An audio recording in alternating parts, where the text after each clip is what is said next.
Hello everyone, we are back with a new video in our channel which is Infancy of Aziz। आज मैं आप सबको अपनी delivery story share करूंगी कि हमें अपने डिलीवरी टाइम पे मेरे को और मेरे हस्बैंड को जो प्रॉब्लम फेस हुई। मैं नहीं चाहती कि ऐसी कोई प्रॉब्लम आपको फेस हो, तो आप प्लीज़ वीडियो को लास्ट तक देखें। अजीज़ जो है वो 6 दिसंबर 2019 को बॉर्न हुई थी। ऑलमोस्ट अब अजीज़ 8th मंथ की है और मुझे लगता है कि ये सही टाइम है कि मैं अपनी स्टोरी आप सबके सामने लाऊं और आप सबको पहले से ही अवेयर कर दूं कि अगर आप एक न्यूली पेरेंट बनने वाले हो तो आप इन सारी प्रॉब्लम्स को अपने माइंड में पहले ही उसके सॉल्यूशन निकाल लो, जो हमने बिल्कुल नहीं सोचा था कि हमारे सामने ऐसा कोई इशू आएगा। बिकॉज मैं और मेरे हस्बैंड घर पे अकेले रहते तो हमें मतलब कोई भी इंफॉर्मेशन ऐसी नहीं थी और हमें कोई जानकारी नहीं थी, इसलिए हमारे साथ हम थोड़ा फूल भी बने डॉक्टर्स के थ्रू। तो मैं आज आपको वो बताना चाहती हूँ। असीज़ जो है वो 6, जैसे कि मैंने बताया, असीज़ 6 दिसंबर को बॉर्न हुई। जो मेरी ड्यू डेट थी वो थी 4 जनवरी 2020।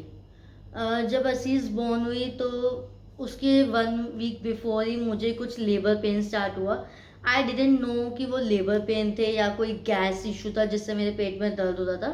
आई कॉल टू माई हस्बैंड कि जल्दी से घर आ जाओ और हमें हॉस्पिटल जाना है। तो हम 20 मिनट्स का वो करके, मतलब 20 मिनट्स का हमारे घर से डिस्टेंस था, हम 20-25 मिनट में हॉस्पिटल पहुँचे।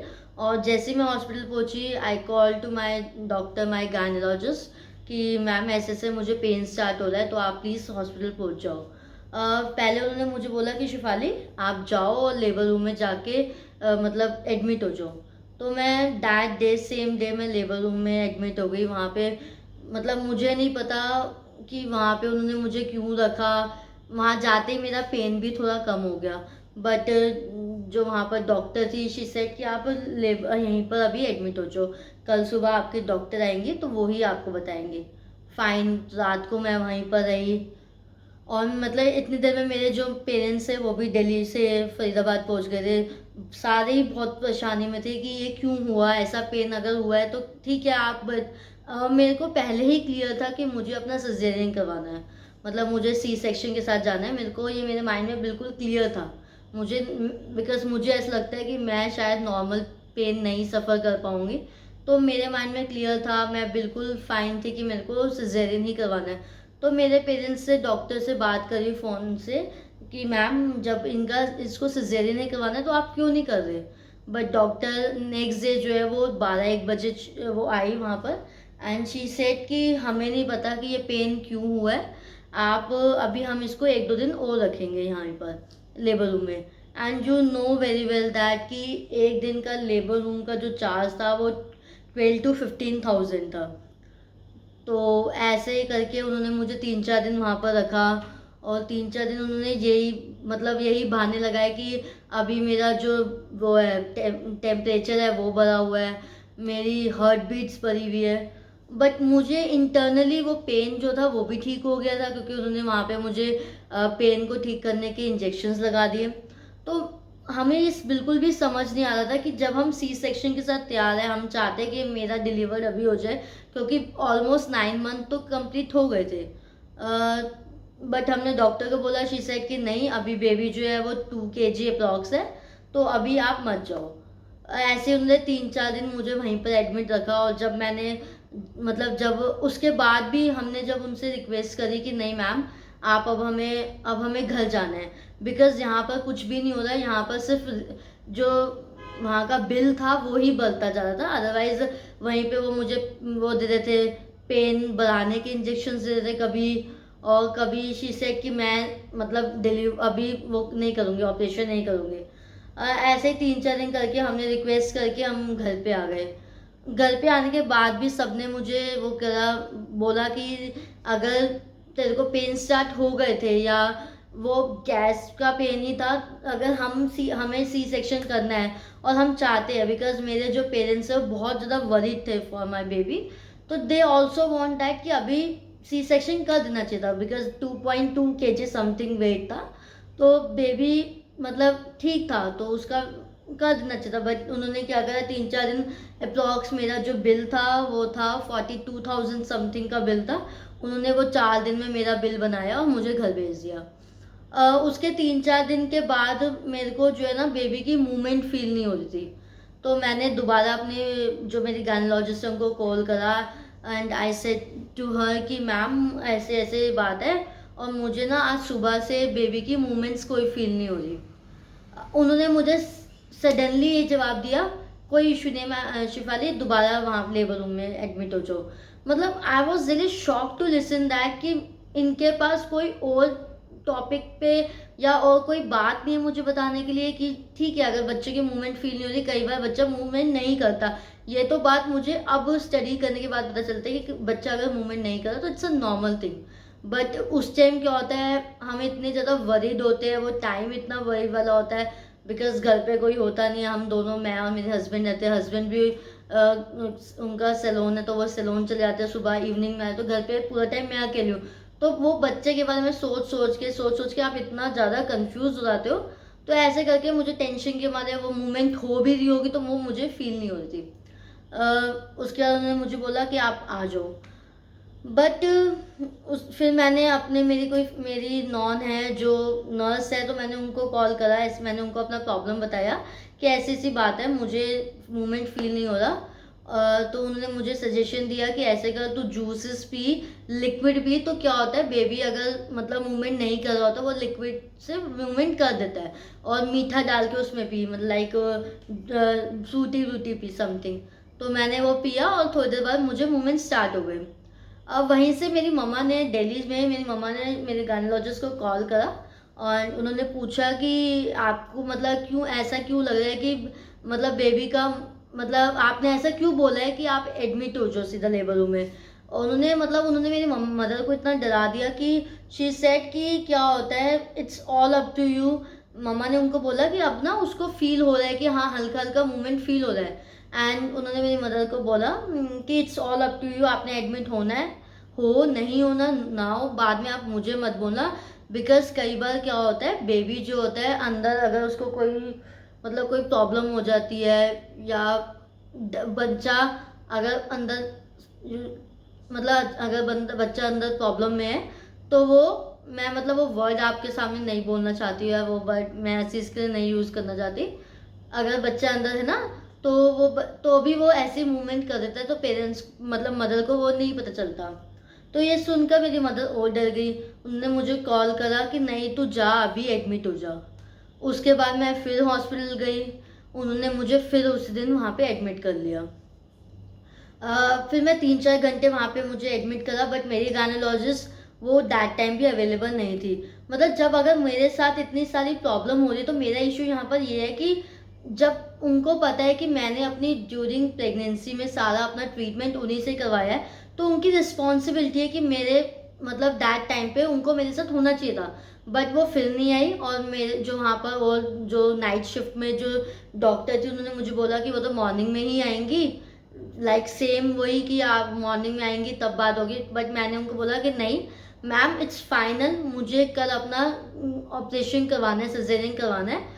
तो आप प्लीज़ मुझे मेंशन कर दो कि मैं कल कितने बजे आऊँ, आप प्रिस्क्रिप्शन मुझे दे दो कि कल कैसे मुझे सुबह आना है। वो डेफिनेटली कि मुझे कल ही करवाना है जब मैं ठीक हूँ और मेरी सारी जो उन्होंने वहाँ पे मेरा थोड़ा बहुत टेस्ट किया तो शी सेड कि सब कुछ नॉर्मल है। तो मैंने बोला कि मैम मैं और टेंशन या और रिस्क नहीं ले सकती तो आप प्लीज़ मुझे कल का टाइम दे दीजिए। उन्होंने जो मेरी डॉक्टर थी उनको कॉल करा, जो वहाँ पे नर्स थी उन्होंने कॉल करा और उन्होंने बोला कि आपका जो पेशेंट है शिफाली वो नहीं मान रहा, उनको कल अपना ऑपरेशन करवाना है। तो मैम ने बोला कि ठीक है आप सुबह 9-10 बजे तक पहुँच जाएं। मैं फिर अर्ली मॉर्निंग वहाँ पे 8:30-9 बजे तक हॉस्पिटल पहुँच गई। जब मैं हॉस्पिटल पहुँची फिर उनका वही टैंट्रम स्टार्ट हो गए कि शिफाली नहीं अभी आप एडमिट हो जाओ और मतलब अभी आप सिजेरियन मत करो। मतलब मुझे ये बिल्कुल भी क्लियर नहीं हो रहा था कि what she want that time. मुझे लिटरली अभी तक क्लियर नहीं है कि वो उस टाइम क्या चाहती थी, मतलब वो मेरे माइंड में अभी तक भी सेटल नहीं है। बट मैंने भी और मेरे हस्बैंड ने भी फोर्स करा कि नहीं मैम आप प्लीज़ सिजेरियन कर दो, वी वांट दैट कि अगर ठीक है अगर बेबी मतलब अगर बेबी वीक होगा तो उसके रिस्क हम लेंगे, तो आप हमारा वो कर दो, आप सिजेरियन कर दो। 9 बजे का उन्होंने मुझे अपॉइंटमेंट दिया था बट उन्होंने मेरा जो सिजेरियन है वो करा 10:30 बजे के आसपास, 10:30 पौने 11 बजे के आसपास 11:54 AM पे असीज़। और उसके बाद एक और स्टोरी यहाँ पर, as I was a thalassemia problem that time. तो उन्होंने मेरे हस्बैंड को बोला कि आप मतलब सडनली, पहले उन्होंने कुछ ऐसा इशू नहीं बनाया, सडनली उन्होंने मेरे हस्बैंड को बोला कि आप फटाफट ब्लड का अरेंजमेंट करो। द मतलब जो टॉपिक है, जो इशू उठाने वाली बात ये है कि मतलब आपको ये फुल ऑफ जर्नी में नहीं पता था कि ऐसे कोई इशू आएगा कि आप ब्लड का, हमने अरेंज किया हुआ था because we were know that कि हमारा, मेरे को थैलेसीमिया, तो हमने अरेंजमेंट किया हुआ था। बट हमें ये नहीं पता था, हमने जैसे मेरा बी पॉजिटिव है, तो हमने बी पॉजिटिव के, जो मेरे हस्बैंड का बी पॉजिटिव है या मेरे घर पे और भी किसी का था, तो हमने वो मेंबर्स इकट्ठे करके थे। हमें लगा था कि अगर कोई इशू होगा तो हम उन्हीं से ले लेंगे। बट शी सेड कि नहीं, मैं इन सब से नहीं लूँगी, आप हमारा जो ब्लड सेंटर है आप वहीं से ब्लड बुलाएं। तो मेरे हस्बैंड वहाँ पर गए और बाय सडन उन्होंने मेरा वहीं पे सिजेरियन कर दिया। और मैं इतना शॉक्ड कि मतलब मेरे ना हस्बैंड वहाँ पर है और मेरी जो बाकी जो मेरी फैमिली है वो अभी तक पहुँची नहीं है। मतलब वो आप सोच नहीं सकते वो क्या टाइम था मेरे लिए, मतलब इतना मैं टेंशन में थी बहुत ज़्यादा। बट 11:54 AM पे असीज़ बॉर्न हुई। असीज़ के बॉर्न होने के बाद भी मतलब वो moment I can't express in my wordings कि वो जो सारी प्रॉब्लम थी, वो 1 वीक से जो मेरे साथ प्रॉब्लम चली आ रही थी कि कभी एडमिट होना, कभी डिस्चार्ज होना, एडमिट होना, डिस्चार्ज होना, तो वो सारी प्रॉब्लम जो है असीज़ का फेस देखकर वो ख़त्म हो गई। उसके बाद उन्होंने, मैं ठीक थी, मैं नॉर्मल थी। मेरे को जब ओटी में शिफ्ट करा, उसके बाद वो असीज़ को उठाकर ले गए और मैंने बोला कि मैम क्या इशू है कि आपने असीज़ को जो है नर्सरी में रखा है, बट आप मुझे कुछ इश्यूज तो बताओ। शी सेड नहीं कि बच्चा बहुत ज़्यादा वीक है इसलिए हमने नर्सरी में रखा है। ओके, फिर हमने वार्ड में, उन्होंने मेरे को शिफ्ट करा। वहाँ पर भी मैं यही बात बोलती थी कि क्या इशू है, कम से कम आप एटलीस्ट हमें ये तो बता। हमने पर्सनल पीडियाट्रिशियन वो करे अपॉइंट करा। तो हमने बोला कि हम अपने बच्चों को एक पर्सनल पीडियाट्रिशियन को मिलवाना चाहते हैं कि हमारे बच्चे के साथ क्या प्रॉब्लम है, आप एटलीस्ट हमें ये बताओ। अगर बच्चा वीक भी है तो आप एटलीस्ट हमें बताओ ना कि आप कितने दिन उस बच्चे को रखोगे।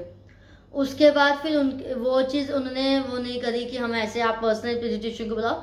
उन्होंने हमें एक जो उनके वहीं पर पीडियाट्रिशियन थे उसको बुलाया और ही सेड कि जो आपका बेबी है वो फीड नहीं कर पा रहा। मतलब हमें ये बात सुनकर आप समझ सकते हो कि एक पेरेंट्स के लिए बात सुनकर कितना शॉकिंग होगा कि हमारा बच्चा फीड नहीं ले पा रहा। तो उन्होंने बोला कि हमने पाइप से उसको फीड करवा रहे हैं और जब वो फीड करता है तो वो वॉमिट कर देता है।